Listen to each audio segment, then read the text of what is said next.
বাদশাহ আকবর একদিন শাহী মহলে বসে আছেন। বাদশাহ আকবরের নাম তো শুনছেন, ভারতবর্ষের প্রভাবশালী এক বাদশার নাম বাদশাহ আকবর। সারা ঘর আলোকিত, বাদশার শাহী মহল। এমন সময় বাতাস এসে সবগুলো মোমবাতি নিভিয়ে দিল। শাহী মহল একেবারেই অন্ধকার। বাদশাহ যেন অন্ধকারে হারিয়ে গিয়েছেন। আগে তো আর এত লাইট ছিল না, বিদ্যুৎ ছিল না, বিদ্যুৎ তো আর ছিল না, মোমবাতি ছিল বা আলোর ব্যবস্থা যেভাবে ছিল। তিনি চিন্তিত হয়ে পড়লেন, আমি পুরো ভারতবর্ষের ক্ষমতাসীন পাওয়ারফুল বাদশাহ, কিন্তু এমন একটি সামান্য মোমবাতির আলোকে রক্ষা করতে পারলাম না। আমার সৈন্য সামন্তের অভাব নাই, ক্ষমতা প্রভাবের অভাব নাই, নেতাকর্মীর অভাব নাই, সব আছে। সব আমার আশেপাশে গুড়গুড় করে। আমার পাইক পেয়াদা চাকর বাকরের অভাব নাই, রাত দিন আমার আশেপাশে থাকে, কিন্তু তারাও আমার আলোটা বাঁচাইয়া রাখতে পারলো না। আমার রুমটা অন্ধকার হয়ে গেল, কেউ পারলো না অন্ধকার থেকে রক্ষা করতে। তিনি চিন্তা করতে লাগলেন,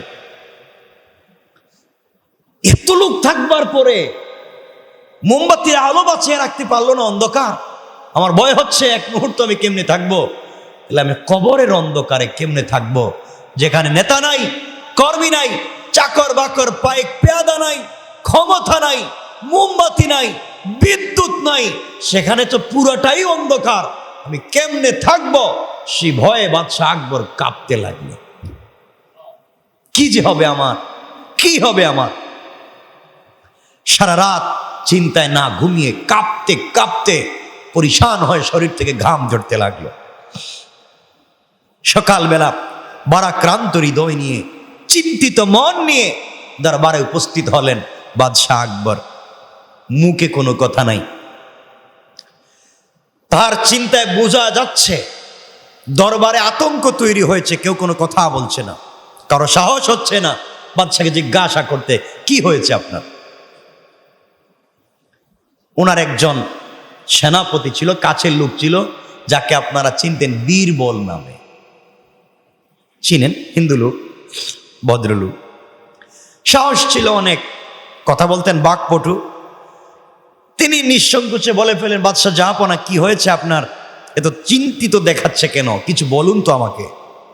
বাদশাহ সব ঘটনা খুলে বললেন। বীরবল জিজ্ঞাসা করলে, জাহাপনা বলুন দেখি, আপনি যে টেনশন করতেছেন, আপনি কবরে কেমনে থাকবেন একা একা এত কষ্ট করে অন্ধকারে?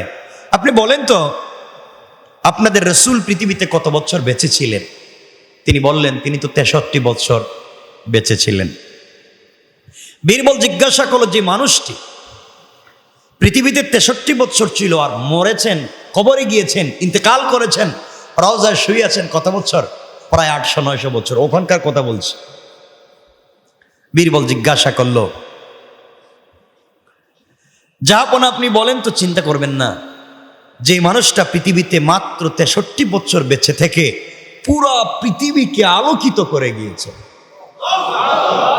পুরা পৃথিবীকে যিনি আলোকিত করেছেন মাত্র 63 বছরে, আর এখন 800 থেকে 900 বছর কবরের ভিতরে, আমার মনে হচ্ছে মাটির নিচ এই 800-900 বছরে পুরো আলোকিত করে রাখছেন। আমার মন বলছে, দুনিয়ায় যদি আপনি তাকে অনুসরণ করেন, দুনিয়ায় যেমন তার আলো পাবেন, ইন্তেকাল করলেও নিশ্চয় অন্ধকার কবরে থাকবেন না, তার আলোতে আপনার কবর আলোকিত হয়ে যাবে। বুঝাতে চাইল হিন্দু ভদ্রলোক, যদিও তিনি হিন্দু ছিলেন, কথাটা 100% সত্য বলেছেন। যারা দুনিয়াতে রাসূল পাকের সুন্নতকে, সুন্নত তার আলোকে ধরে রাখতে পারবে, সে আলো নিয়ে কবরে যেতে পারবে, কবরটা পুরা রাসূলের সুন্নতে আলোকিত হয়ে উঠবে। পারবো না ইনশাআল্লাহ? বলেন না ইনশাআল্লাহ? এজন্য আল্লাহর ওয়াস্তে আমরা দুনিয়ার জমিনে এত খারাপ হয়েছি। আল্লাহ যা পৃথিবীতে সৃষ্টি করেছেন সব আল্লাহর হুকুম ঠিকমতো মানে। উদ্ভিদ নিজ পথে চলে, আল্লাহ যেভাবে বলছেন সেভাবে চলে। পাখি নিজ নিজ পথে চলে, আল্লাহ যেভাবে বলছেন সেভাবে চলে। আকাশের গায়ে যত নক্ষত্র দেখা যাচ্ছে সব তাদের নিজ নিজ কক্ষপথে চলে। সূর্য প্রতিদিন তার কক্ষপথে চলে। সবগুলা গ্রহ কক্ষপথে, অর্থাৎ আল্লাহর হুকুম মতো আল্লাহ যেভাবে বলছেন সূর্য এভাবেই চলে, চন্দ্র এভাবেই চলে, বুধ এভাবেই চলে, শুক্র এভাবেই চলে। সব গ্রহগুলা আল্লাহর হুকুম মতো তার কক্ষপথে চলে। যদি একবার কক্ষপথ চেঞ্জ করে তাহলে পুরো পৃথিবী ধ্বংস হয়ে যায়, ঠিক না? একবার কক্ষপথ চেঞ্জ করে পুরো পৃথিবী ধ্বংস হয়ে যাবে। সবাই আল্লাহর হুকুম মতো নিজ নিজ রাস্তায় চলে, কিন্তু চলে না শুধু মানুষ, ঠিক না? সবাই চলে কক্ষপথে, সবাই চলে বাতানু পথে, কিন্তু চলে না শুধু মানুষ। বুঝেও পারা যায় না। একে বোঝানোর জন্য আল্লাহ লক্ষাধিক আম্বিয়া কেরামকে পাঠিয়েছেন। 1,24,000 আর 2,24,000 যাই বলেন, লক্ষাধিক আম্বিয়া কেরামকে আল্লাহ পৃথিবীতে পাঠিয়েছেন শুধুমাত্র পথটা ঠিক রাখবার জন্য। রাখেনি ঠিক। মসজিদ থেকে বাইরে হইলে তো কোনো পথ ঠিক থাকে না, কথা বলেন না কেন? বাইরে হইলেই সব পথ শেষ।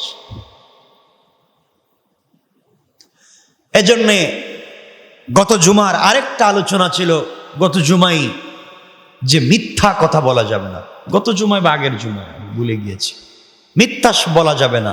এক ব্যক্তি রসুলের কাছে এসেছিল, গুনাহ ছেড়ে, রসুল বলছেন মিথ্যা ছেড়ে দাও, সব ঠিক হয়ে যাবে। ঠিকও হয়ে গিয়েছে। তো আমরা পারবো তো ইনশাল্লাহ? ইনশাল্লাহ। মুহাম্মদ সাল্লাল্লাহু আলাইহি সাল্লাম যেই পথ নিয়ে এসেছেন, এই পথে যে চলবে সেই মানুষ। আবারও বলছি, রসুল যে পথ নিয়ে এসেছেন এই পথে যে চলবে সে মানুষ। আর রসুল যে পথ নিয়ে এসেছেন এই পথে যে চলবে না সে মানুষ। বলেন না মানুষ না। আল্লাহ বলছিলেন তো আপনারা জানেন, উলাইকা কাল আনআম বাল হুম আদাল। বলেন নাই? বলছেন, কোরআনে বলছেন ইনহুম ইল্লা কাল আনআম বাল হুম আদাল্লু সাবিলা। আল্লাহ বলছেন ওরা তো পশুর মতোই, আরো খারাপ, আরো পথ হারা। পশুকে যে পথ দেওয়া হয়েছিল সেই পথে তো ঠিকই চলেছে, যাকে যে পথে চলবার কথা ছিল সে তো সেই পথেই চলেছে। কিন্তু মানুষ নামক জীবকে যে পথের কথা বলা হয়েছে সে পথ ছেড়ে দিয়ে তারা পশুর পর্যায়েও নাই। মানুষ হওয়ার জন্যে নিজেকে মানুষ রূপে গঠিত করতে হয়। প্রতিটি জিনিস গঠন করার জন্য তার একটি নমুনা দরকার, নাকি? জিনিস তৈরি করার জন্য নমুনা দরকার নাই? আপনি একটা বাড়ি নির্মাণ করবেন, বাড়ি নির্মাণ করতে গেলে কি লাগবে? বাড়ির ডিজাইন লাগবে, বাড়ির নকশা লাগবে, না লাগবে না? ডিজাইন ছাড়া বাড়ি কি হয়? সম্ভব হয়? দেখবেন এদিকে ওদিকে নাই দিলে ওদিকে, কোন দিকে দরজা হয়েছে, কোন দিকে জানালা ঠিক নাই, কোনো জানালা ছোট কোনো জানালা বড়, এভাবেই তো হয়। তার নকশা ঠিক করতে হয়। সেই নকশা মিল রেখে একজন ইঞ্জিনিয়ার এক খণ্ড জমির উপরে নকশা মতো বাড়ি বানাতে হয়। যদি নকশা মতো বাড়ি নির্মাণ না হয়, নকশার সাথে মিল না থাকে, মালিক সেই বাড়ি গ্রহণ করে না। তেমনি ভাবে দেহ থাকলেই, 3.5 হাত বডি থাকলেই মানুষ বলা যায় না। এই দেহ এক খণ্ড জমি, জমিতে আছে মাটি, জমিতে আছে বাতাস, জমিতে আছে পানি, জমিতে আছে আগুন। এই 3.5 হাত বডিতে তাই আছে, কথা বলেন না কেন?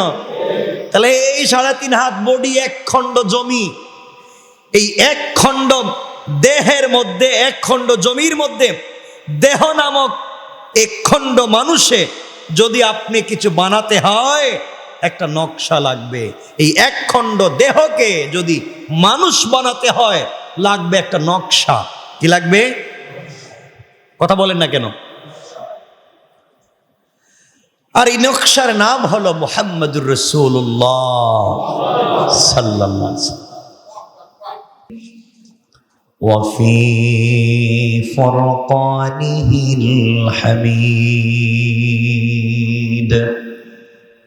সকলে জবান ছেড়ে পড়ুন আউযু বিল্লাহি মিনাশ শাইতানির রাজীম বিসমিল্লাহির রাহমানির রহিম من عمل صالحا من ذكر أو أنثى وهو مؤمن فلنحيينه حياة طيبة ولنجزينهم أجرهم بأحسن ما كانوا يعملون صدق الله العظيم وصدق رسوله النبي الكريم ونحن على ذلك من الشاهدين والشاكرين والحمد لله رب العالمين اللهم صل على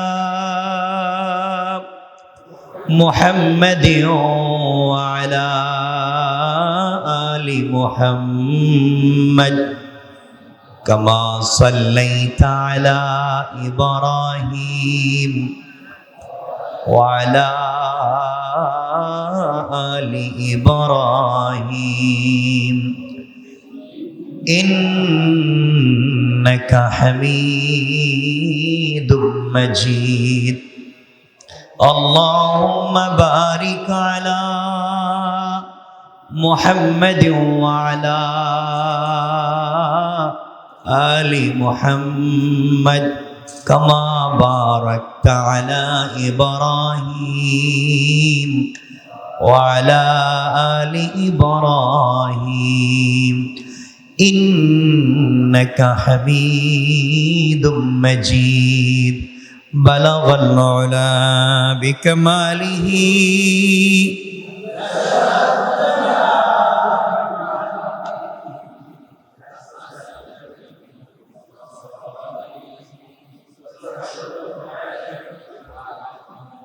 بلغ العلا بكماله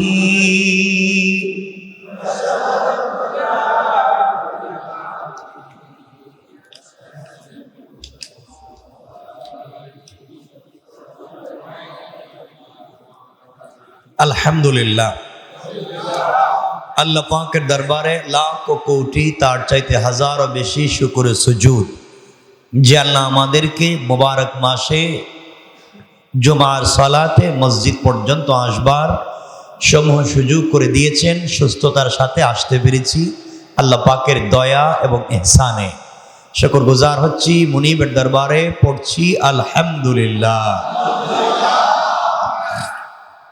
আমরা তেলাওয়াত শুনেছি কোরআন কারীমের 16 নম্বর সূরা সূরা নাহলের 97 নম্বর আয়াত থেকে। আল্লাহ তাআলা বলেছেন মান আমিলা সালিহাম মিন যাকারিন আও উনসা। আল্লাহ বলছেন ওয়া হুয়া মুমিন, মুমিন পুরুষ এবং নারী, যদি সে মুমিন হয় নারী অথবা পুরুষ যে কেউ, আল্লাহ বলছেন যদি সে ভালো কাজ করে সালেহান নেক আমল করে পুরুষ অথবা নারী, তাহলে তাদের সবাইকে আল্লাহ বলছেন অধিকার দিচ্ছেন জান্নাতে সমান। নারী এবং পুরুষ যে মুমিন, আল্লাহ বলছেন মান আমিলা সালিহান নেক আমল যারা করবে মুমিন পুরুষ অথবা নারী, জান্নাতে তাদের অধিকার বলেন সমান না? নারী দেখে তাকে কম দিবেন, আপনারা বেশি দিবেন? সমান। আল্লাহ এটা বলে শেষ করেন নাই, বলছেন ফালানুহইয়ান্নাহু হায়াতান তাইয়্যিবা। আল্লাহ বলছেন নিশ্চয় আমি দান করব পবিত্র জীবন। সুবহানাল্লাহ বলুন না? তাহলে জান্নাত দিবেন সমান আর পৃথিবীতে দিবেন পবিত্র জীবন। বলেন না কি দিবেন? হায়াতান তাইয়্যিবা, পবিত্র জীবন দান করবেন আল্লাহ। তাহলে পরিষ্কার হয়ে গেল, যারা নেক আমল করবে নারী পুরুষ সমানভাবে পৃথিবীতে পবিত্র জীবন পেতে পারে। তাহলে যারা ভালো কাজ করবে, মুমিন পুরুষ এবং মুমিন নারী, তারাই পৃথিবীতে পাবে, বলেন না সবাই বলেন, পবিত্র জীবন। এরপর আল্লাহ বলছেন ওয়ালানাজজিয়ান্নাহুম আজরাহুম বিআহসানি মা কানু ইয়ামালুন, এবং তাদেরকে তাদের আমলের শ্রেষ্ঠ পুরস্কার দান করা হবে দুনিয়া এবং আখিরাতে। তাহলে পুরুষ এবং নারী মুমিন যে ভালো কাজ করবে তাকে সমান অধিকার জান্নাতে, পৃথিবীতে দেওয়া হবে পবিত্র জীবন, এবং দেওয়া হবে পৃথিবীতে এবং আখিরাতে তার আমলের শ্রেষ্ঠ পুরস্কার। সুবহানাল্লাহ বললেন না? শুধু পুরস্কার বলেন নাই, আজরহুম বিআহসানি মা কানু ইয়ামাল ওয়ালানাজজিয়ান্নাহুম আজরহুম বিআহসান। যে ভালো কাজ করবে পুরুষ এবং নারী, তাকে দেওয়া হবে শ্রেষ্ঠ পুরস্কার। তা আসতে বলেন কেন? তাহলে দুনিয়ায় শ্রেষ্ঠ পুরস্কার পবিত্র জীবন। সুবহানাল্লাহ বলেন। যে পবিত্র জীবন পাবে তাকে জাহান্নাম স্পর্শ করবে না। যে দুনিয়ায় পবিত্র জীবন পাবে সে ইন্তেকালের আগে প্রিয় কলিজার টুকরা হাবিব রাসূল পাক সাল্লাল্লাহু আলাইহি ওয়াসাল্লামকে স্বপ্নে দেখবে। যে পবিত্র জীবন পাবে সে তার জিন্দেগির সকল কাজে সন্তুষ্ট থাকবে এবং সকল কাজে সে আনন্দিত থাকবে এবং ভাববে যে আমার সকল কাজে আমার মহান রব সন্তুষ্ট। এবং ইন্তেকালের সময় তার জবানে আল্লাহ পাক তার কুদরতের পক্ষ থেকে কালিমা জারি করে দিবেন। কবরের জিন্দেগিতে আল্লাহ পাক তার জন্য জান্নাতুল ফিরদাউস থেকে পুরা কবরটাকে জান্নাতুল ফিরদাউসের টুকরা বানিয়ে দিবেন। কবরের সাথে জান্নাতুল ফিরদাউসের একটা কানেকশন তৈরি করে দিবেন। পবিত্র জিন্দেগি বলতে আর আহসান শ্রেষ্ঠ পুরস্কার বলতে, পৃথিবীতে মানুষ বেঁচে থাকতে একাকিত্বের জীবন থাকলে, মানুষ পাশে বন্ধু পেলে, সন্তান পেলে, স্ত্রী পুত্র আত্মীয় স্বজন পেলে তার কষ্ট দূর হয়ে যায়। মানে কষ্টের সময় কাউকে পাশে পেলে গল্প গুজব করে কাটিয়ে দেয়। আল্লাহ বুঝাতে চাইলেন তাকে শ্রেষ্ঠ পুরস্কার কবরে একা একা জীবন দিবেন না, বরং জান্নাতুল ফিরদাউস থেকে আল্লাহ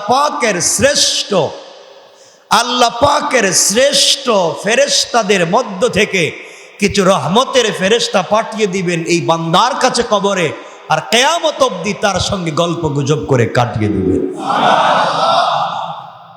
শ্রেষ্ঠ জীবন বলতে আল্লাহ তাআলা কিয়ামতের দিনে ওই বান্দাকে উঠাবেন জান্নাতের ফয়সালা করে।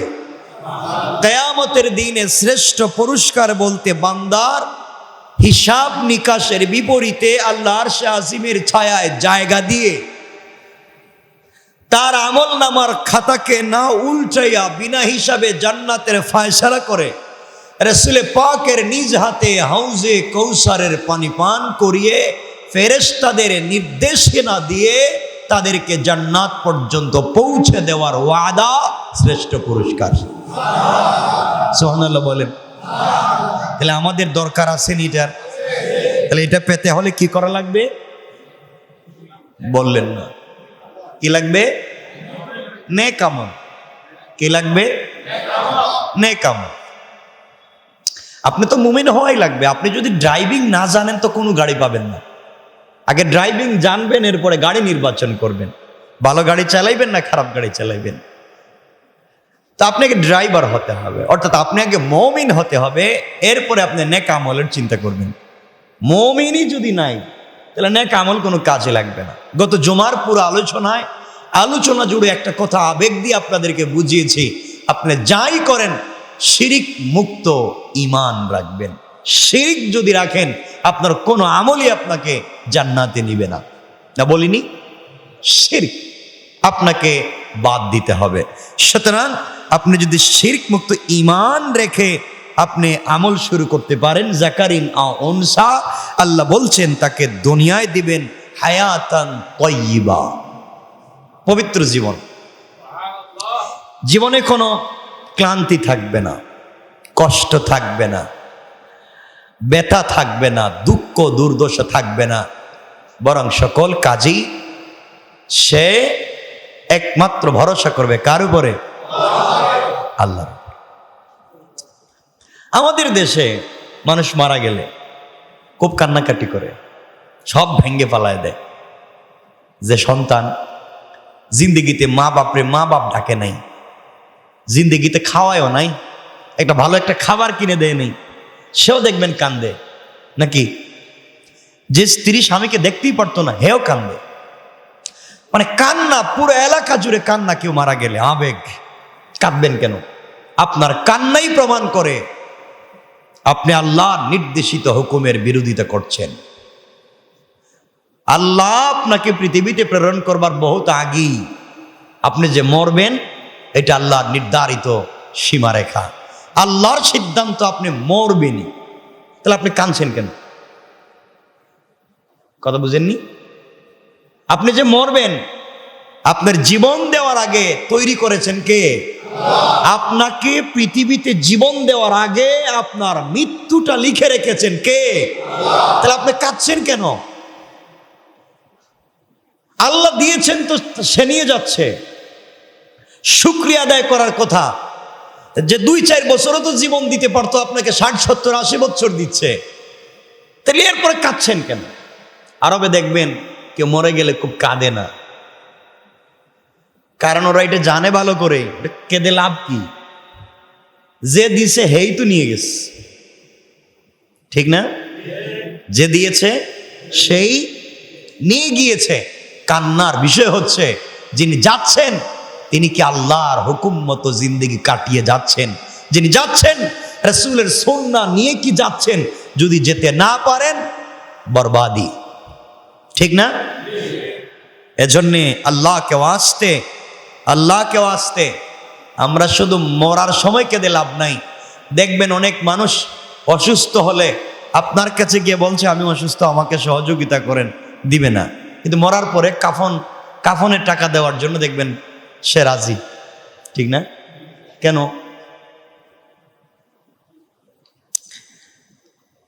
আমরা কেউ মারা গেলে তার জানাজা পড়বার জন্য কত কষ্ট, কত দূর থেকে কত কষ্ট করে চলে আসি, না জানাজায় শরীক হই। মনে রাখবেন, জানাজায় শরীক হওয়া এটা সুন্নাহ। হকুল মুসলিমি আলাল মুসলিমে খামসুন ওয়া ইত্তিবাউল জানাইজ, একটা জানাজায় অংশগ্রহণ করা একটা হক। কিন্তু আরেকটা হক আছে, প্রতিবেশীর হক আদায় করা, এটা ফরজ। আর জানাজায় শরীক হওয়া এটা ফরজে কিফায়া, গেলে সওয়াব, না গেলে গুনাহ নেই। আমরা জানাজার জন্য অনেক কষ্ট করি, কিন্তু যে ওয়াক্তে জানাজা হয়, আমরা যারা জানাজা পড়ি এর 80% মানুষ এর আগের ওয়াক্তের নামাজ পড়ি না। কিছু বলছেন না কেন? জানাজা পড়া ফরজে কিফায়া, পড়লে সওয়াব, না পড়লে গুনাহ নাই। আর ফরজ নামাজ না পড়লে কোনো গুনাহ নাই, না নাই মনে হয়। এক ওয়াক্ত নামাজ কাজা করলে, ছেড়ে দিলে বলছি না, আবারও বলছি, এক ওয়াক্ত নামাজ সময় মতো, ওয়াক্ত মতো, এটা মাথায় রাখবেন, জামাত বলছি না। এক ওয়াক্ত নামাজ ওয়াক্তের ভিতরে না পড়লে কয় হোক বা জাহান্নাম। কথা বলেন, হ্যাঁ? 80 এক হুকবার পরিমাণ কতটুকুন? কিছু কয় না কেন? কিছু বলেন না, মনে হচ্ছে এরা কিচ্ছু বলতে পারতেছে না। জানি না জানি, এটু তো বুঝতেছে না, বলেন না। মোটামুটি 3 কোটি, মোটামুটি 3 কোটি, 2 কোটি 88 তো মুখস্থ হিসাব, মোটামুটি 3 কোটি। আপনি কোটির হিসাব, 1 মিনিটের পিটানো হেঁটে সহ্য হইত না। মোটামুটি 3 কোটি বৎসর এক ওয়াক্ত নামাজ কাজা করলে 80 ভাগের 1 ভাগের শাস্তি। কয় ভাগের শাস্তি? এক ওয়াক্ত নামাজ কাজা করলে, ওয়াক্ত মতো না পড়লে 80 ভাগের 1 ভাগ শাস্তি 3 কোটি বছর। কিছু বুঝছেননি আপনারা? কিছু বললেন না। আল্লাহ আমাদেরকে মাফ করুক। এরপরেও ভয় ঢুকতেছে না ভিতরে? কিছু বলেন না কেন? পড়বো তো ইনশাল্লাহ। বলেন ইনশাল্লাহ। সবাই বলেন না ইনশাল্লাহ। বাদশাহ আকবর একদিন শাহী মহলে বসে আছেন। বাদশাহ আকবরের নাম তো শুনছেন, ভারতবর্ষের প্রভাবশালী এক বাদশার নাম বাদশাহ আকবর। সারা ঘর আলোকিত, বাদশার শাহী মহল। এমন সময় বাতাস এসে সবগুলা মোমবাতি নিভিয়ে দিল। শাহী মহল একেবারেই অন্ধকার। বাদশাহ যেন অন্ধকারে হারিয়ে গিয়েছেন। আগে তো আর এত লাইট ছিল না, বিদ্যুৎ ছিল না, বিদ্যুৎ তো আর ছিল না, মোমবাতি ছিল বা আলোর ব্যবস্থা যেভাবে ছিল। তিনি চিন্তিত হয়ে পড়লেন, আমি পুরা ভারতবর্ষের ক্ষমতাসীন পাওয়ারফুল বাদশাহ, কিন্তু এমন একটি সামান্য মোমবাতির আলোকে রক্ষা করতে পারলাম না। আমার সৈন্য সামন্তের অভাব নাই, ক্ষমতা প্রভাবের অভাব নাই, নেতাকর্মীর অভাব নাই, সব আছে। সব আমার আশেপাশে গুড়গুড় করে। আমার পাইক পেয়াদা চাকর বাকরের অভাব নাই, রাত দিন আমার আশেপাশে থাকে, কিন্তু তারাও আমার আলোটা বাঁচাইয়া রাখতে পারলো না। আমার রুমটা অন্ধকার হয়ে গেল, কেউ পারলো না অন্ধকার থেকে রক্ষা করতে। তিনি চিন্তা করতে লাগলেন, এত লোক থাকবার পরে মোমবাতির আলো বাঁচিয়ে রাখতে পারলো না অন্ধকার। আমার ভয় হচ্ছে, এক মুহূর্ত আমি কেমনে থাকবো? তাহলে আমি কবরের অন্ধকারে কেমনে থাকবো, যেখানে নেতা নাই, কর্মী নাই, চাকর বাকর পাইক পেয়াদা নাই, ক্ষমতা নাই, মোমবাতি নাই, বিদ্যুৎ নাই, সেখানে তো পুরোটাই অন্ধকার। আমি কেমনে থাকবো? সে ভয়ে বাদশাহ আকবর কাঁপতে লাগলো। কি যে হবে আমার, কি হবে আমার? সারা রাত চিন্তায় না ঘুমিয়ে কাঁপতে কাঁপতে পরিশান হয়ে শরীর থেকে ঘাম ঝরতে লাগলো।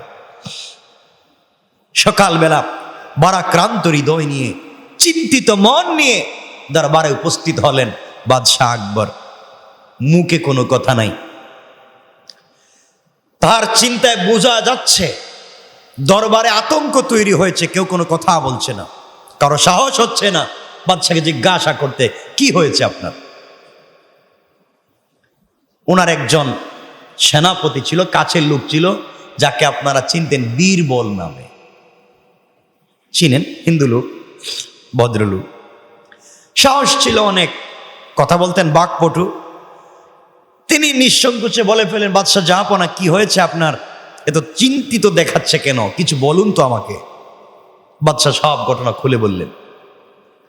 বীরবল জিজ্ঞাসা করলে, জাহাপনা বলুন দেখি, আপনি যে টেনশন করতেছেন, আপনি কবরে কেমনে থাকবেন একা একা এত কষ্ট করে অন্ধকারে? আপনি বলেন তো, আপনাদের রসুল পৃথিবীতে কত বছর বেঁচে ছিলেন? তিনি বললেন, তিনি তো 63 বছর বেঁচে ছিলেন। বীরবল জিজ্ঞাসা করলো, যে মানুষটি পৃথিবীতে 63 বছর ছিল আর মরেছেন, কবরে গিয়েছেন, ইন্তেকাল করেছেন, রওজায় শুয়ে আছেন কত বছর? প্রায় 800-900 বছর। ওখানকার কথা বলছি। বীরবল জিজ্ঞাসা করলো, জাহাপনা আপনি বলেন তো, চিন্তা করবেন না, যে মানুষটা পৃথিবীতে মাত্র 63 বছর বেঁচে থেকে পুরা পৃথিবীকে আলোকিত করে গিয়েছে, পুরা পৃথিবীকে যিনি আলোকিত করেছেন মাত্র 63 বছরে, আর এখন 800 থেকে 900 বছর কবরের ভিতরে, আমার মনে হচ্ছে মাটির নিচ এই 800-900 বছরে পুরো আলোকিত করে রাখছেন। আমার মন বলছে, দুনিয়ায় যদি আপনি তাকে অনুসরণ করেন, দুনিয়ায় যেমন তার আলো পাবেন, ইন্তেকাল করলেও নিশ্চয় অন্ধকার কবরে থাকবেন না, তার আলোতে আপনার কবর আলোকিত হয়ে যাবে। বুঝাতে চাইল হিন্দু ভদ্রলোক, যদিও তিনি হিন্দু ছিলেন, কথাটা 100 সত্য বলেছেন। যারা দুনিয়াতে রাসূল পাকের সুন্নতকে, সুন্নত তার আলোকে ধরে রাখতে পারবে, সে আলো নিয়ে কবরে যেতে পারবে, কবরটা পুরা রাসূলের সুন্নতে আলোকিত হয়ে উঠবে। পারবো না ইনশাআল্লাহ? বলেন না ইনশাআল্লাহ?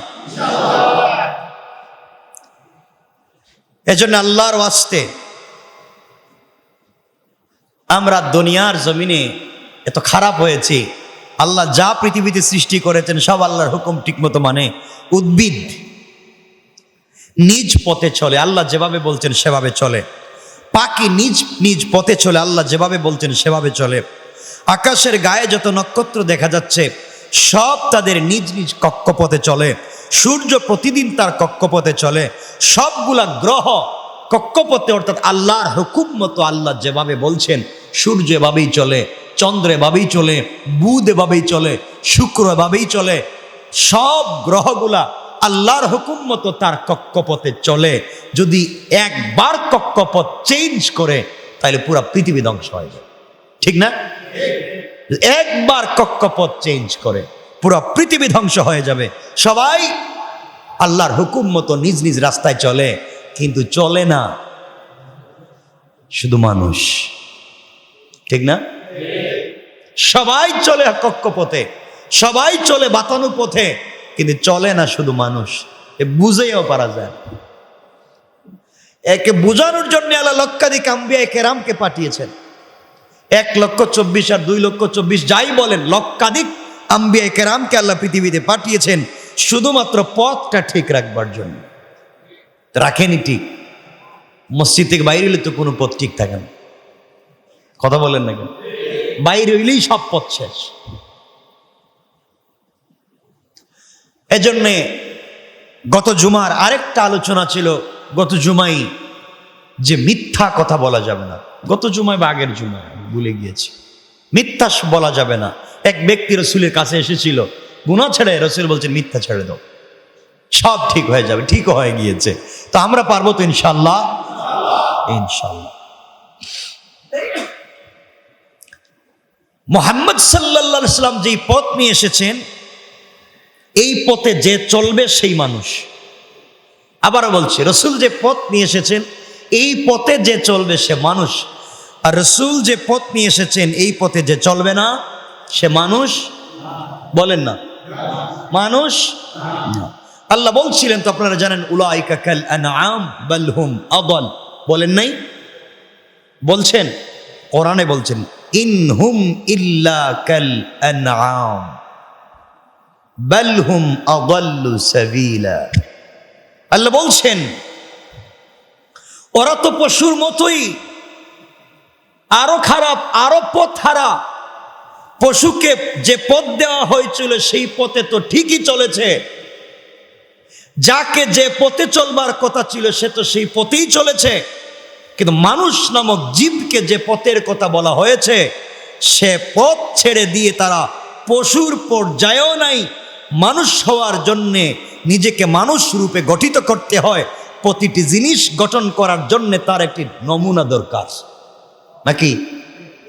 জিনিস তৈরি করার জন্য নমুনা দরকার নাই?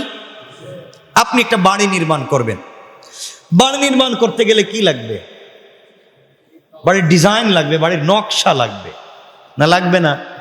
ডিজাইন ছাড়া বাড়ি কি হয়? সম্ভব হয়? দেখবেন এদিকে ওদিকে নাই দিলে ওদিকে, কোন দিকে দরজা হয়েছে, কোন দিকে জানালা ঠিক নাই, কোনো জানালা ছোট, কোনো জানালা বড়, এভাবেই তো হয়। তার নকশা ঠিক করতে হয়। সেই নকশা মিল রেখে একজন ইঞ্জিনিয়ার এক খণ্ড জমির উপরে নকশা মতো বাড়ি বানাতে হয়। যদি নকশা মতো বাড়ি নির্মাণ না হয়, নকশার সাথে মিল না থাকে, মালিক সেই বাড়ি গ্রহণ করেনি, করে না। তেমনি ভাবে দেহ থাকলেই, 3.5 হাত বডি থাকলেই মানুষ বলা যায় না। এই দেহ এক খণ্ড জমি, জমিতে আছে মাটি, জমিতে আছে বাতাস, জমিতে আছে পানি, জমিতে আছে আগুন, এই 3.5 হাত বডিতে তাই আছে। কথা বলেন না কেন? তাহলে এই 3.5 হাত বডি, এক খণ্ড জমি, এই এক খণ্ড দেহের মধ্যে, এক খণ্ড জমির মধ্যে দেহ নামক এক খণ্ড মানুষে যদি আপনি কিছু বানাতে হয়, একটা নকশা লাগবে। এই এক খণ্ড দেহকে যদি মানুষ বানাতে হয়, লাগবে একটা নকশা। কি লাগবে? কথা বলেন না কেন? আর এই নকশার নাম হলো মুহাম্মদুর রাসূলুল্লাহ সাল্লাল্লাহু আলাইহি ওয়াসাল্লাম। এই দেহ নামক ময়দানকে, দেহ নামক এক খণ্ড মাটির টুকরাকে যদি মানুষ বানাতে হয়, জমির এক খণ্ড টুকরাকে সুন্দর ডিজাইন করা বিল্ডিং বানাতে হয় যেমন নকশা লাগে, 3.5 হাত বডি নামক এক খণ্ড ময়দানকে মানুষ বানাতে গেলেও একটা নকশা লাগবে। আর সেই নকশার নাম মুহাম্মদুর রাসূলুল্লাহ সাল্লাল্লাহু আলাইহি ওয়াসাল্লাম। তার সাথে মিল রেখে নিজেকে গড়তে না পারলে সে মানুষ হিসাবে গণ্য হতে পারে আল্লাহ তা গ্রহণ করবেন না, কারণ সে আবর্জনা হয়ে যায়, তাকে জাহান্নামে নিক্ষেপ করবেন। এই দেহ নামক এক খণ্ড জমিকে নকশা মুহাম্মদুর রাসূলুল্লাহর নকশায় মানুষ বানাবার জন্যই আল্লাহ বলছেন কোরআনে কারীমের 33 নম্বর সূরা, সূরা আহজাবের 21 নম্বর আয়াতের অংশে বলেছেন, লাকাদ কানা লাকুম ফি রাসূলিল্লাহি উসওয়াতুন হাসানাহ। তোমরা যে মানুষের ডিজাইন চাও, মানুষের নকশা চাও, আল্লাহ যে মানুষ চায়, আল্লাহ জান্নাতে দেওয়ার জন্য যে ডিজাইন চায়, যে নকশা চায় মানুষের বডিতে, সেই নকশা হচ্ছে মুহাম্মদুর রাসূলুল্লাহ। আমার কথা কি বুঝতে পারছেন? কথা বলেন না, বুঝতে পারছেন? তাইলে আমাদের এই দেহ নামক এক খণ্ড জমিকে মানুষ বানাতে গেলে যে নকশা লাগবে, এই নকশার নাম বলেন না সবাই? পারবো তো ইনশাআল্লাহ? তাইলে আমাদের আদর্শ পশ্চিমা নয়, আমাদের আদর্শ হাঁটুর উপরে প্যান্ট পরা, ছেঁড়া কাপড় পরা, দাঁড়িয়ে প্রস্রাব করা, এই লোক আমাদের আদর্শ নয়। আমাদের নকশা একটাই, তার নাম মুহাম্মদুর রাসূলুল্লাহ সাল্লাল্লাহু আলাইহি ওয়াসাল্লাম। মুহাম্মদুর রাসূলুল্লাহ তার জিন্দগিতে কোনোদিন মিথ্যা বলেন নাই। মুহাম্মদুর রাসূলুল্লাহ তার জিন্দগিতে আমানতের খেয়ানত করেন নাই। মুহাম্মদুর রাসূলুল্লাহ তার জিন্দগিতে কাউকে ঠকান নাই। মুহাম্মদুর রাসূলুল্লাহ কোনোদিন তার জিন্দগিতে আল্লাহর হুকুমের বিরুদ্ধে চলেন নাই। মুহাম্মদুর রাসূলুল্লাহ তার জিন্দগিতে কোনোদিন হারাম খান নাই। সেটাই যদি সত্য হয়, আপনি যদি তাকে নকশা হিসাবে মানেন, আপনার বাস্তব জিন্দগিতেও তা করতে পারবেন? পারবেন? এই অন্যায় করতে পারবেন? করা যাবে না। পারবো তো ইনশাল্লাহ? কতটুকুন পারবো আমি জানি না, কতটুকুন আমরা পারবো জানি না। আল্লাহ আমাদেরকে কবুল করুক, হেফাজত করুক, বলেন আমিন। সবাই বলেন না আমিন? পারবো তো ইনশাল্লাহ? সবাই বলেন আমরা পারবো তো ইনশাল্লাহ? আল্লাহ কি আমাদের, তাহলে আমাদের কাজ কি? পুরুষ হই নারী হই, আমরা যদি মুমিন হই, নেক আমল করি, নেক আমলটা কার পথে, কার নকশায়? রাসূলে পাকের নকশায় যদি করি, আল্লাহ বলছেন হায়াতান তাইয়্যিবা, পৃথিবীতে দিবেন পবিত্র জীবন। এরপরে বলছেন ওয়ালানাজজিয়ান্নাহুম আজরাহুম বিআহসানি মা কানু ইয়ামালুন, আর আমাদেরকে পুরস্কার হিসাবে দান করবেন পৃথিবীতে এবং আখিরাতে শ্রেষ্ঠ পুরস্কার। সুবহানাল্লাহ বললেন না? সবাই একটু জোরে বলেন না সুবহানাল্লাহ? পারবো তো ইনশাআল্লাহ? আমার এই কথা মনে থাকবে তো ইনশাআল্লাহ? না সবাই ভুলে যাবেন? ভুলে যাবারই তো কথা, মনে কেমনে থাকবে? এই সবগুলা কথা যদি মনে থাকতো তাহলে তো আমরা এভাবে থাকতাম না। আমাদের সব কথা যদি মনে থাকতো আমরা এভাবে থাকতাম না। সব ভুলে যায়, মসজিদে বাইরে গেলে।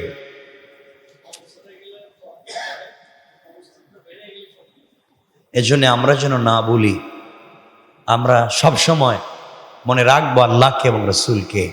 লাগবেই, কবরে যাওয়া লাগবে, মারাত্মক এক জায়গার নাম কবর। আপনি রসুলের শাফাআতের আশা করেন, আপনি হাউজে কাউসারের আশা করেন, কিয়ামতের দিনে সুপারিশের আশা করেন, এটা তো বহুত পরে, আরো শত শত বছর পরে। আপনি মরলেই যাবেন কই? তো এখানের অবস্থা কি? আপনি হিসাব নিকাশ তো আরো কয়েকশো বছর পরে। আপনার রসুল আপনারা শাফাআত করলেও কয়েকশো বছর পরে, ঠিক না? আপনারা হাউজে কাউসার পানি পান করাইলেও কয়েকশো বছর পরে। তো আপনি কবরে কেমনে থাকবেন? আপনারা চিন্তা করবেন ওখানে একটা বাড়ি বানাবো। আজকালকে দেখছেন না বিভিন্ন রডের কোম্পানি, স্টিলের কোম্পানি এখন অ্যাডভাইস দিচ্ছে, তারা এখন ভূমিকম্প প্রতিরোধমূলক রড। কয়টা কি এমন সিমেন্ট বানাইছি ভূমিকম্প ভাঙবে না। আরে বেটা, তোর শত শত বিল্ডিং, শত শত তালা বিল্ডিং, পৃথিবীর সব থেকে স্মার্ট স্টিল দিয়ে রড দিয়ে তৈরি করা, হটেই ভাঙে যায়। এক না 43 সেকেন্ডে 50 সেকেন্ডের ভিতরে যদি একটা ধাক্কা দেয়, যেমন আজকে ভূমিকম্প হয়েছে, বলবো 1 মিনিট ইনশাল্লাহ, কথাও বলবো। রাসূলের সহিহ 3টা হাদিসের অংশ থেকে নিয়ে আসবে কথাটা। আজকেও ভূমিকম্প হয়েছে, একবার না কিন্তু 2 বার, ফজরের পরে পরে এবং 10টার আগে আগে। ঠিক আছে তো? 2 বার। এই নাড়ায় কে? বলেন না। জমিটা নাড়ায় কে? কিছু বলেন না কেন? জমিটা নাড়ায় কে? এই যে নাড়ানি দিছিল, যদি আরেকটু বাড়াইয়া দিত তাইলে এখানে বসতেন?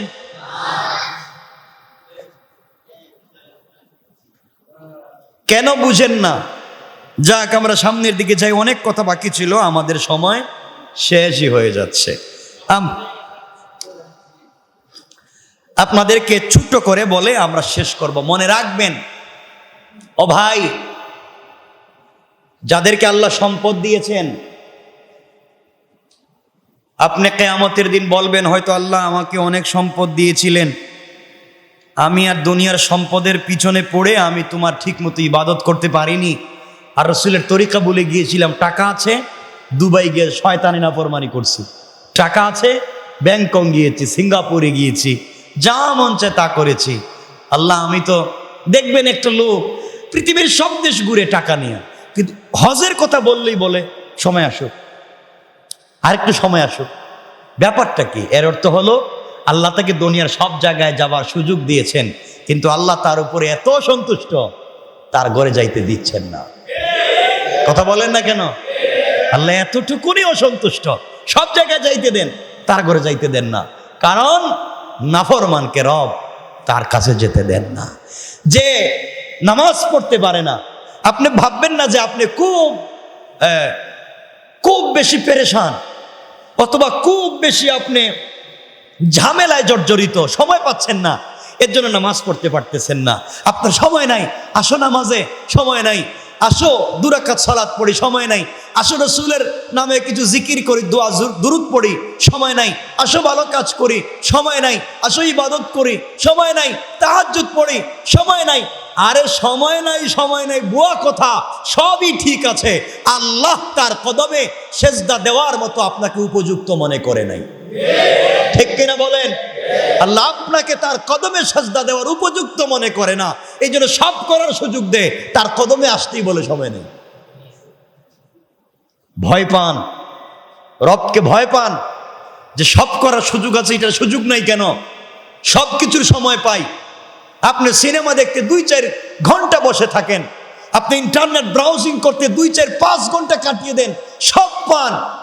আপনি গ্রামের সালিশে বসলে, বন্ধু বান্ধবের আড্ডায় বসলে, আপনি ভালো একটা কেএফসিতে বসলে, চাইনিজে বসলে, আপনি অর্ডার দিয়ে 40 মিনিট 1 ঘন্টা বসে থাকেন খাবারের জন্য। কথা বলেন না কেন? আমি মিথ্যা বলতেছি নাকি? আপনি টাকা পে করে অর্ডার দিয়া বসে থাকবেন চেয়ারে, ওই 1 ঘন্টা পরে খাবার দিব, লিখে দিব 40 মিনিট প্লাস, 50 মিনিট প্লাস বসে থাকেন। আপনি বসে বসে গল্প করতেছেন, তাও নিজের হাতে খাবার আনতে হইব। কথা বলেন না কেন? এই দামি রেস্টুরেন্টে যাইবেন, আপনারা কেউ সার্ভিস দিবে না, আপনি নিজেই না খাইবেন, ঠিক আছে না? তাহলে আপনি অপেক্ষা করে টাকা পে করে খাইতে পারেন, আর আপনি মসজিদে 2-4-5 মিনিট দিতে পারেন না? আরে বোকা, আপনি ব্যস্ত নয়, রব আপনার আপনার রব তার কদমে সেজদা দেওয়ার মতো উপযুক্ত আপনাকে মনে করে না। যেটা সময় আছে বুঝো, সময় আছে বুঝো, দিন বুঝো, আল্লাহকে বুঝো। বিপদ বড় মারাত্মক, সামনের বিপদ বড় মারাত্মক। এজন্য মনে রাখবেন,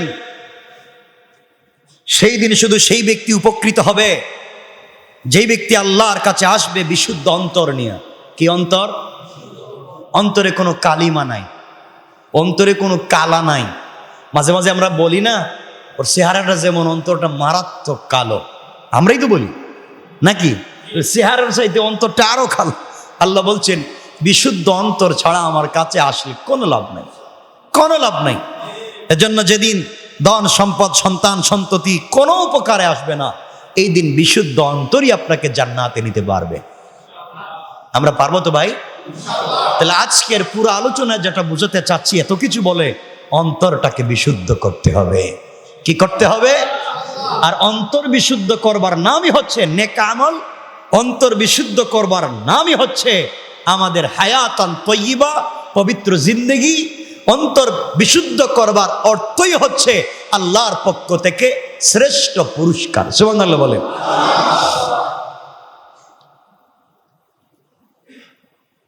মানুষের জন্য সামনে এমন একটা কঠিন দিন অপেক্ষা করছে, বড় ভয়। এখানে টাকা পয়সা ধন দৌলত সন্তান সন্ততি লোকবল কোনো কাজে আসবে? কথা বলেন না। শুধু কাজে আসবে স্বচ্ছ বিশুদ্ধ অন্তর। আর এই অন্তর বিশুদ্ধ করা যায় তাকওয়ার মাধ্যমে, আর অন্তরকে পরিশুদ্ধ করা যায় রাসূল সাল্লাল্লাহু আলাইহি ওয়াসাল্লামের কিসের মাধ্যমে? চরিত্রের মাধ্যমে, আদর্শের মাধ্যমে, নকশার মাধ্যমে। নকশা কদম একমাত্র রাসূল পাক সাল্লাল্লাহু আলাইহি ওয়াসাল্লামের। অন্তরকে বিশুদ্ধ রাখবার জন্য আল্লাহ পাক মানুষের জন্য অনেক কিছু রেখে দিয়েছেন। ধনীর জন্য সহজ, গরিবের জন্য সহজ অন্তরকে বিশুদ্ধ করা। বাদশার জন্য সহজ, ফকিরের জন্য সহজ। স্বাস্থ্যবান লোকের জন্য যেমন সহজ, রোগা লোকের জন্য তেমন সহজ। কিয়ামতের দিন কেউ কোন রূপ উজর দেখাতে পারবে না, আমার এটা ছিল না, ওইটা ছিল, এজন্য এটা পারি নাই, ওইটা পারি নাই। এই উজরের কাজ আছে? কথা বলেন না কেন? আপনাকে আল্লাহ টাকা পয়সা দিয়েছেন, আপনি ধন সম্পদ উপার্জন করতে ব্যস্ত ছিলেন, বহুত টাকা পয়সা উপার্জন করছেন, এজন্য আপনি ঠিক মতো ইবাদত করতে পারেন নাই। বিদেশে গেছেন, ঈদের দিন কাজ করছেন, ঠিক মতো ইবাদত করতে পারেন নাই। 8-10 ঘন্টা ডিউটি করতে এক ওয়াক্ত নামাজ পড়তে পারেন নাই। আল্লাহর কাছে বলছেন, আল্লাহ তুমি তো মাফ করো, আমি তো দুনিয়ার এইগুলাতে পিছনে পড়ে আমি ইবাদত করতে পারি নাই, তুমি আমাকে মাফ করে দাও। আমার মুসলমান বন্দেগান, গভীর মনোযোগ। আল্লাহ রাব্বুল ইজ্জত ওয়াল জালাল ওই সময় কোন বান্দা যখন আল্লাহকে বলবে, আল্লাহ তাআলা দুনিয়ার জমিনে তুমি সম্পদ আমাকে দিয়েছিলে, সম্পদ গোলার কারণে ব্যতিব্যস্ত হয়ে গিয়েছিলাম, সময় ঠিক মতো পাই নাই, ইবাদত করতে পারি নাই। আল্লাহ তাআলা আমি বড় দায়িত্বশীল ছিলাম, সমাজের বড় লোক ছিলাম, সমাজের মানুষের সালিশ ব্যাপার সমাধান করতে গিয়া দুনিয়ার জমিনে ব্যাংক জব টাকা পয়সা ফ্যাক্টরি ইন্ডাস্ট্রি এগুলা দেখতে গিয়ে, সবকিছুর হিসাব ঠিক মতো করতে গিয়ে, অফিসের হিসাব, টাকা পয়সার হিসাব, সম্পদের হিসাব ঠিক মতো করতে গিয়ে, ফ্যাক্টরি ইন্ডাস্ট্রির হিসাব ঠিক মতো করতে গিয়ে মাথার চুল ঠিক মতো থাকে নাই, পড়ে গিয়েছে। আল্লাহ তাআলা ওই সময় তোমার ইবাদত ঠিক মতো করতে পারি নাই। আল্লাহ রাব্বুল ইজ্জত ওয়াল জালাল ওই সময় দাঁড় করিয়ে দিবেন দুনিয়ার জমিন একজন বড় পয়গম্বর হযরত ইব্রাহিম খলিলুল্লাহ আলাইহিস সালাতু ওয়াস সালামকে আল্লাহ তাআলা দাঁড় করিয়ে দিবেন। ইব্রাহিম আলা নবিয়ুনা আলাইহিস সালাতু ওয়াস সালামকে দাঁড় করিয়ে আল্লাহ বুঝাতে চাইবেন, বান্দারে তুমি বলেছো সম্পদের কারণে তুমি ঠিকমতো ইবাদত করতে পারো নাই, তুমি কি জানো আমার ইব্রাহিমের সম্পদ কেমন ছিল? তোমার কি জানা আছে? তুমি কি তার চাইতে বেশি সম্পদশালী ছিলে নাকি? কেন তুমি ঠিকমতো ইবাদত করলে না? এখন প্রশ্ন আসবে, ইব্রাহিম আলাইহিস সালাতু ওয়াস সালামের সম্পদ কেমন ছিল আমরা তো জানি না। ইব্রাহিম আলাইহিস সালাতু ওয়াস সালামের সম্পদ কেমন ছিল? এত বেশি সম্পদের মালিক ছিলেন ইব্রাহিম আলা নবিয়ুনা আলাইহিস সালাতু ওয়াস সালাম। তার আরবি বকরির পাহারা দেওয়ার জন্যে বকরির যে পাল ছিল ইব্রাহিম আলাইহিস সালাতু ওয়াস সালামের, বকরি পাহারা দেওয়ার জন্যে 400 কুকুরের প্রয়োজন ছিল। পড়েন সুবহানাল্লাহ। 400 কুকুর ইব্রাহিম আলাইহিস সালাতু ওয়াস সালামের শুধু বকরির পাল পাহারাদারি করত। এক একটা কুকুর কয়েক হাজার বকরির পাহারাদারি করতে পারত। এক একটা কুকুর আরবি, এক একটা কুকুর কয়েক হাজার বকরির পাহারাদারি করতে পারত। ইব্রাহিম 400 কুকুর বকরি পাহারার কাজে ছিল। এবার চিন্তা করেন ইব্রাহিমের কত লক্ষ বকরি ছিল। সুবহানাল্লাহ নাই? কত সম্পদের মালিক, শুধু বকরির হিসাব দিলাম। এই জনমানবহীন মক্কার মরুভূমির মরুপ্রান্তরে জমজম কূপের পানির প্রতি বিদেশিরা আকৃষ্ট হয়ে গেল। সন্তান ইসমাইলের পায়ের কদমে আল্লাহর হুকুমে জিবরিল আমিনের মাধ্যমে ইব্রাহিম আলাইহিস সালামের কলিজার টুকরা সন্তান ইসমাইলের বরকতে যেই জমজম কূপের আবিষ্কার হয়েছিল, আবির্ভাব হয়েছিল মক্কার মরুভূমিতে, এই পানির সন্ধান করতে গিয়ে পৃথিবীর শিল্পপতিরা বিদেশিরা কাফেলা বানিয়ে যখন জমজম কূপের আশেপাশে বাড়িঘর বানাতে চেষ্টা শুরু করলো, ক্ষেত খামার শুরু করতে চাইল, ইব্রাহিম আলাইহিস সালাতু ওয়াস সালামকে জমজমের পানি নেওয়ার কারণে জমজমের পানি ইব্রাহিমের কাছ থেকে তারা নিবে, এর বিনিময় ইব্রাহিমকেও তারা খাজনা দিবে, হযরতে হাজরাকেও তারা খাজনা দিবে, টাকা দান করবে। এইভাবে জমিদার হয়ে গেলেন। পুরো আরবের সব থেকে বড় জমিদারে পরিণত হয়ে গেলেন ইব্রাহিম। হযরতে হাজরা, হযরতে ইসমাইল, একদিকে লক্ষ লক্ষ বকরি আছে, অপরদিকে জমজমের পানি থাকবার কারণে মানুষেরা তাদের জন্য পাথর কেটে বাড়ি বানিয়ে দিল। আল্লাহ তাআলার বরকতে জান্নাত থেকে খেজুরের বাগানের ব্যবস্থা হয়ে গেল, ফল ফসলের ব্যবস্থা হয়ে গেল। ইয়েমেন থেকে বাগান এনে লাগিয়ে দেওয়া হলো। শত শত হাজার হাজার মানুষ যারা এই জায়গায় পানির সন্ধানে এসে ঘর বাড়ি বানাতে চাইল, ইব্রাহিমের কাছ থেকে জায়গা নিতে হইতো, তাকে জমিদার মনে করে টাকা দেওয়া লাগতো। এইভাবে মক্কার সব থেকে বড় ধনী হয়ে গেলেন হযরত ইব্রাহিম।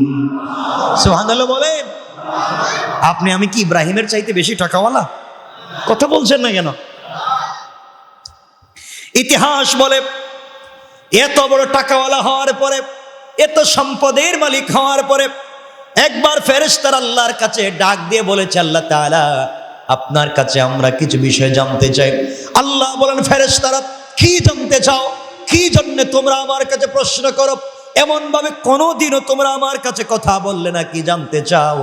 ফেরেশতারা ডাক দিয়ে বলছে, আল্লাহ তাআলা আপনার কাছে জানতে চাই ইব্রাহিমকে কেন আপনি খলিলুল্লাহ উপাধি দিলেন? ইব্রাহিমকে কেন বন্ধু বানালেন? একজন টাকাওয়ালা শিল্পপতি লোক, টাকাওয়ালাকে কেন আপনি খলিলুল্লাহ বানালেন? সে তো আপনার বন্ধু হতে পারে না, সে তো সম্পদের বন্ধু, শুধু টাকা আর টাকা, সম্পদ আর সম্পদ। ঘুম থেকে উঠলেই টাকা, ঘুমাতে গেলেও টাকা। পুরা মক্কার মানুষ তাকে জমিদার মনে করে, সবাই তাকে ট্যাক্স দেয়, খাজনা দেয়।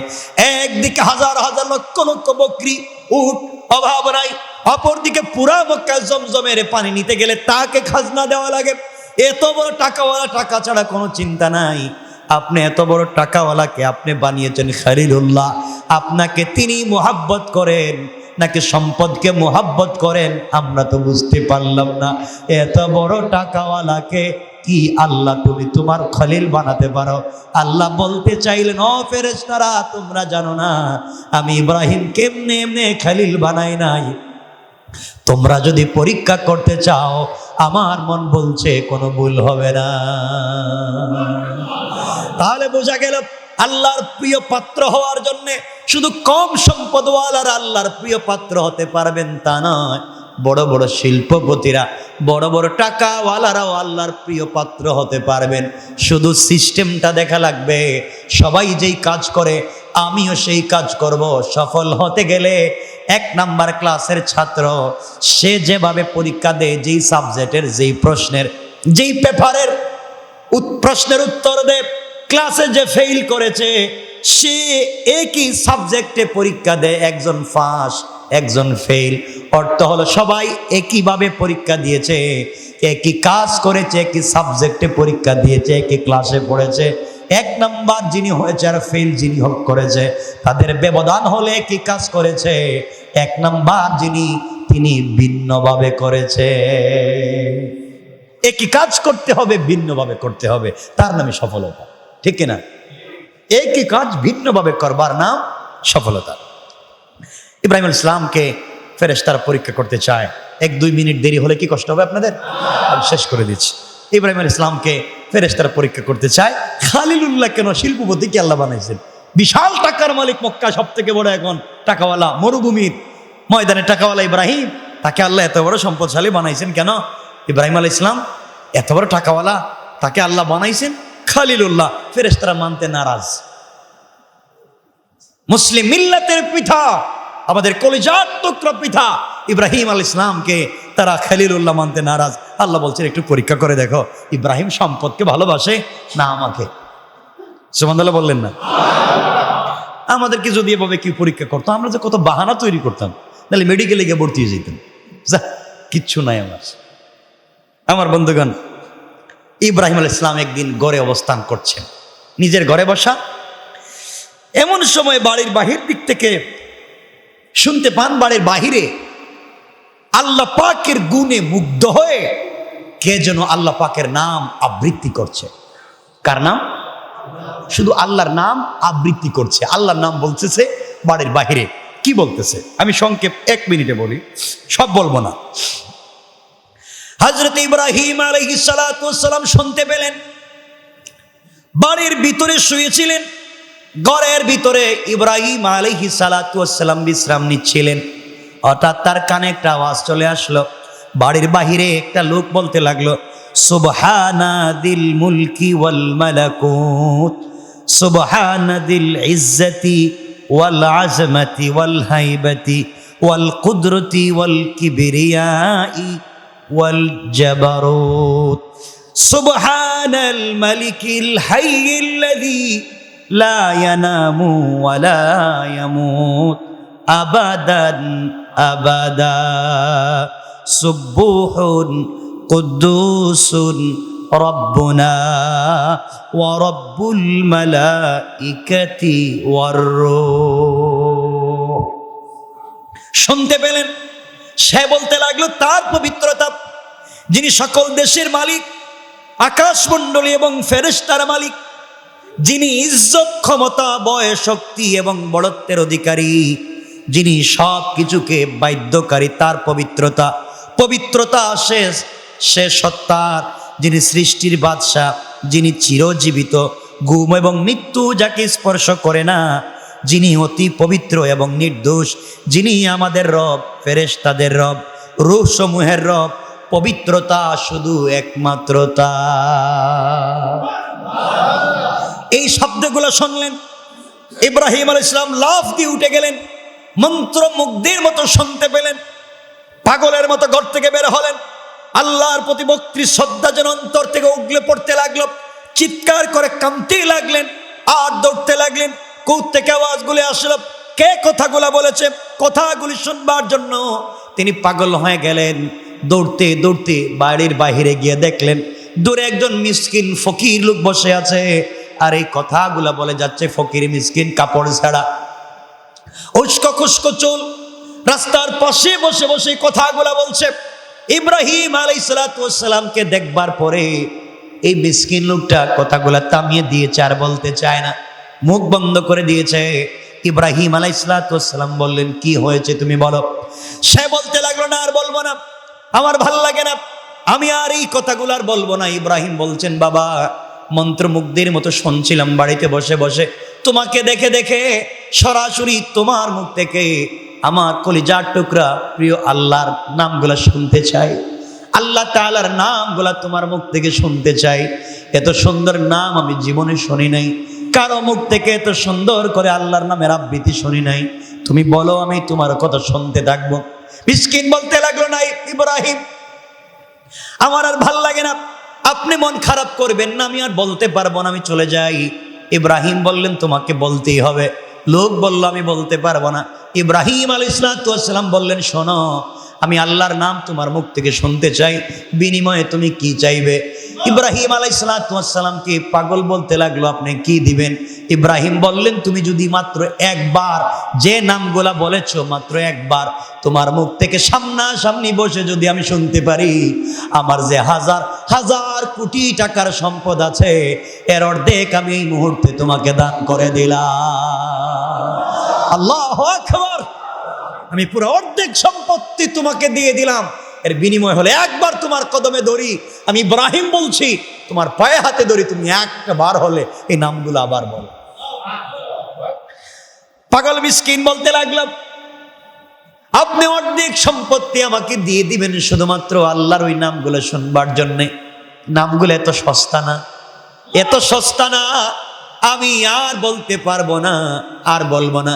ইব্রাহিম কান্না জড়িত কণ্ঠে হাউমাউ করে বলছেন, ভাই রে, আমার যে মক্কা নগরীত মরুভূমিতে যা চোখে দেখা যায়, যা চোখে দেখা সব আমার, যা চোখে দেখা যায় না, এই মরুভূমিতে অনেক সম্পদ আছে আমার। তুমি যদি একটা বার যে নামগুলা বলেছো আবার তুমি একবার বলতে পারো, আমি তোমাকে ওয়াদা দিলাম, আমি ইব্রাহিমের স্থাবর অস্থাবর যত সম্পত্তি আছে এই মুহূর্তে তোমার নামে আমি সবগুলা তোমাকে দিয়ে দিলাম। এরপরেও তুমি একবার বলো আল্লাহর নাম বলো, একবার বলো সুবহানাদিল মুলকি ওয়াল মালাকুত, একটাবার বলো বান্দা বলো।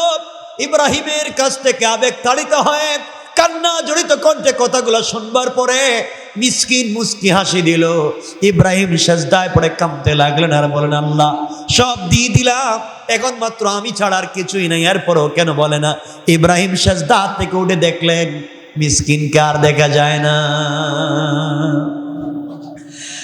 উনি মিসকিন ছিলেন, আল্লাহর রহমতের ফেরেশতা ছিল, ইব্রাহিমকে পরীক্ষা করবার জন্য এসেছিলেন। আবার আল্লাহর কাছে হাজির হয়ে বলছেন, আল্লাহ তাআলা ভুল হয়েছে, ক্ষমা করে দিবেন। ইব্রাহিম সম্পদকে ভালোবাসে না, ইব্রাহিম শুধুমাত্র কেবলমাত্র তোমার নাম শুনবার জন্যে গোটা সম্পত্তি আমাকে দিয়ে দিতে চাইছে। এরপরে আমি বলি নাই, হাউমাউ করে কাঁদতে কাঁদতে আমাকে খুঁজতেছে, পুরা সম্পত্তি আমাকে দিতে চায়, এরপরেও তোমার নামটা শুনতে চায়। আল্লাহ ইব্রাহিম তোমার নামে এত এত পাগল, ঠিকই তুমি তাকে খলিলুল্লাহ বানিয়েছো। আল্লাহ বোঝাতে চাইলেন, যারা এইভাবে দুনিয়ার জমিনে আমার জন্য পাগল হয়ে যায় বান্দা, আমি তাদের সম্পদ কমাইয়া দিই না, দুনিয়ায় তাদেরকে পবিত্র জীবন দান করি, দুনিয়া আখিরাতে শ্রেষ্ঠ পুরস্কার দান করি, আর তাদের সম্পদকে আমি আরো বাড়াইয়া দেই। সুবহানাল্লাহ, জুড়ে পড়েন।